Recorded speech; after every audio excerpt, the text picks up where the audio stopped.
things are about to get weird. So when they do, we're not gonna need a Captain America.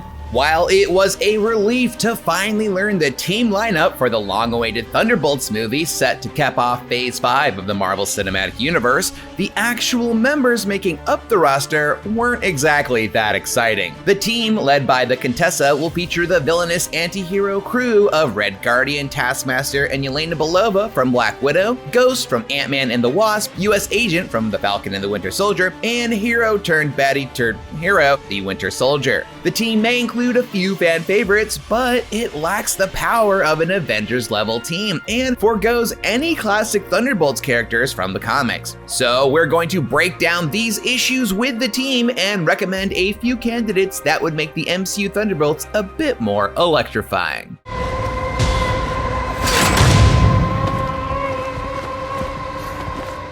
And face to face, it's a test of strength. More than anything, the Thunderbolts roster feels like it was chosen by a Disney marketing exec rather than a seedy mastermind looking to form an elite team of super baddies. With 3 of the characters coming from the Black Widow movie, 4 if you count the Contessa, whose first appearance was supposed to be in that film, Thunderbolts looks an awful lot like a Black Widow sequel. Such a puzzle. But we suppose that shouldn't be too much of a surprise, given Thunderbolts is penned by Black Widow screenwriter Eric Pearson. But still, it makes the team look less like the Thunderbolts and more like the Russian version of the Avengers from the comics, known as the Winter Guard. Red Guardian's inclusion is particularly puzzling, given the team already has a shield-wielding pseudo-Captain America in US Agent, and we fully expect a dozen jokes acknowledging it. At least Ghost, Taskmaster, and Winter Soldier have all been a part of the Thunderbolts in the comics. I'm here because I made a promise. You lost someone. I lost everyone.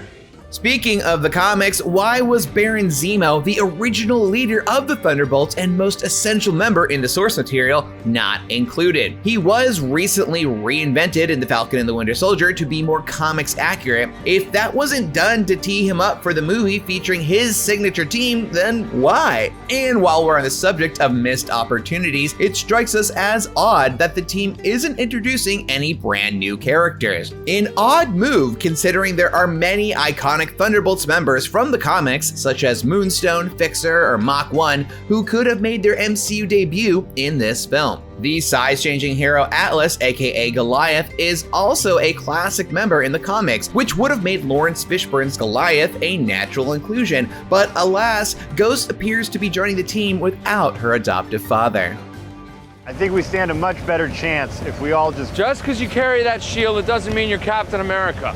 In time, Marvel's picks for the MCU Thunderbolts may start to make more sense, as these things often do, but as of now, they feel like a team that would be woefully ill-equipped to handle an Avengers-level threat. For a time in the comics, the Thunderbolts became the Dark Avengers, with each member offering a similar power set to an Avenger. This led many fans to speculate that the MCU version of the team would feature a lineup that looked more like that. For example, US Agent as the Dark Captain America, Yelena as the Dark Black Widow, Abomination as the Dark Hulk, Hercules as the Dark Thor, Justin Hammer as the Dark Iron Man, Baron Mordo as the Dark Doctor Strange, and so on. Instead, Kevin Feige and company opted for a more grounded, street-level team proficient in hand-to-hand combat, firearms, and vibranium arms. And last we checked, Ghost was cured of her phasing condition, meaning no more powers, which leaves this super team without any superpowers beyond enhanced strength. So if the next Thanos rolls into town and the Thunderbolts answer the call, yeah,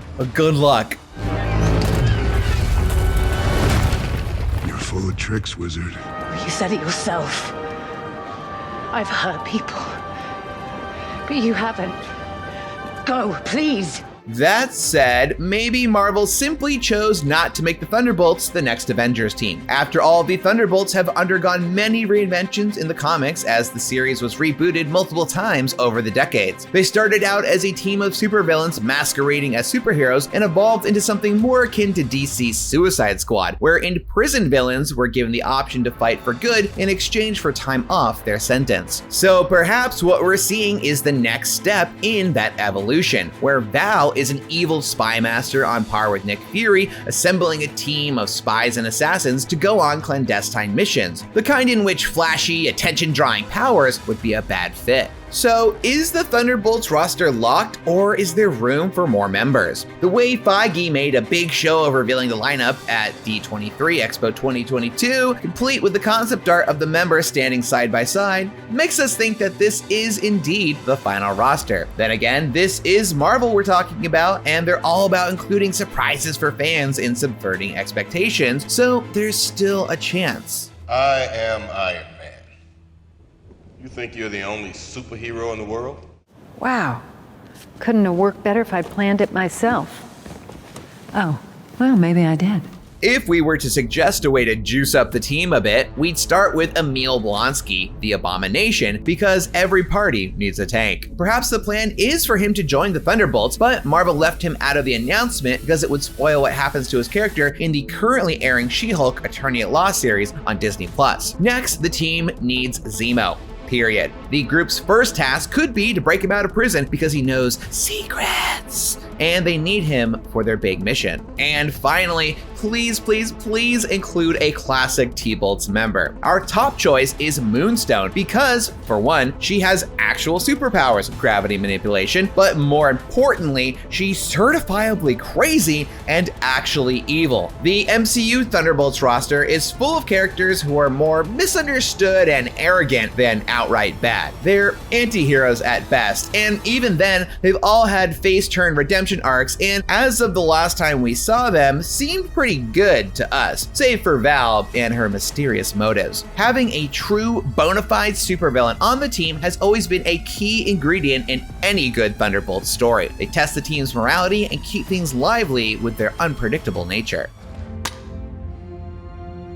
In conclusion, it is fine for the MCU Thunderbolts to mix things up and give us something markedly different from the comics, but just don't forget what made the comics version of the team so special to begin with. And those are our thoughts on the MCU's Thunderbolts roster. Now we want to know, what do you think? Tell us in the comments down below. And for more Marvel and everything else, keep it here on IGN.